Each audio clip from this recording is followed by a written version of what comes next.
Perkenalkan, nama saya Nanda Vikaneno dari kelas 1A D3 TLM Poltekkes Kemenkes Banten. Di sini saya akan bahas materi tentang AAS. Atomic Absorption Spectrophotometry adalah suatu metode analisis yang didasarkan pada proses penyerapan energi radiasi oleh atom-atom yang berbeda pada tingkat energi dasar atau ground state.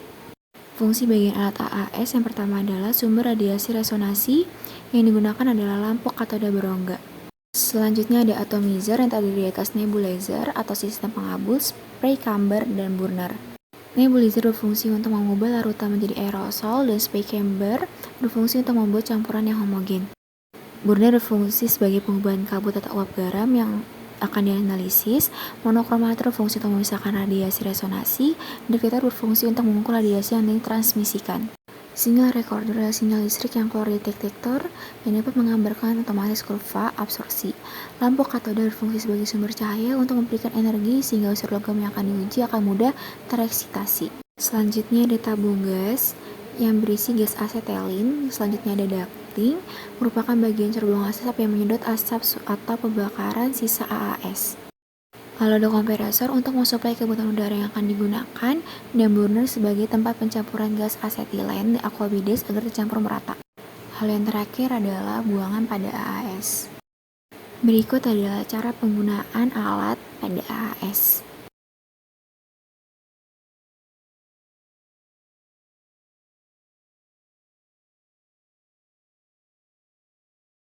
Lalu ada kalibrasi AAS. Yang pertama ada menggunakan cara biasa, lalu yang kedua ada menggunakan adisi standar dan cara bracketing. Berikut adalah troubleshooting pada AAS dan solusinya. Berikut ada tabel hasil analisis pembacaan instrumen AAS dan metode kurva kalibrasi pada AAS. Selanjutnya ada Inductive Coupled Plasma Spectrometry atau ICP. Merupakan instrumen yang digunakan untuk menganalisis kadar unsur-unsur logam dari suatu sampel dengan menggunakan metode spektrofotometer emisi. ICP terdiri dari 3 macam, ada ICP OES untuk analisis komposisi unsur-unsur kimia dari suatu material padatan dan cairan, ICP AES untuk analisis unsur-unsur logam dalam suatu sampel, dan ICP MS untuk mengukur sebagian besar-besar unsur dalam tabel periodik pada suatu sampel.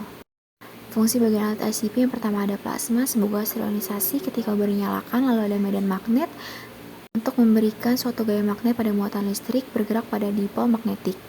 Pompa peristaltik untuk memompa bagian cairan, nebulizer untuk membuat cairan menjadi aerosol, spray chamber berfungsi untuk mentransportasikan aerosol ke plasma, dan RF regenerator adalah menyediakan tegangan untuk menyalakan plasma dengan argon sebagai sumber gasnya. Difraksi kisi adalah komponen optik dengan pola yang teratur, ada multipilar, sebuah tabung vakum, dan lebih khusus lagi phototubes, di mana alat ini sensitif terhadap detektor cahaya dalam bentuk sinar ultraviolet. Berikut adalah cara penggunaan alat ICP. Berikut adalah troubleshooting ICP, penyebab dan solusinya. Kalibrasi ICP. Pada ICP AES, standar untuk kalibrasi telah tersedia berupa larutan standar campuran yang mengandung banyak logam. Lalu deret standar dibuat pada range kerja yang dibutuhkan minimal 2 titik kalibrasi. Setiap unsur memiliki satu slop dan interpatch. Berikut adalah tabel analisis dari instrumen ICP dan kurva kalibrasinya.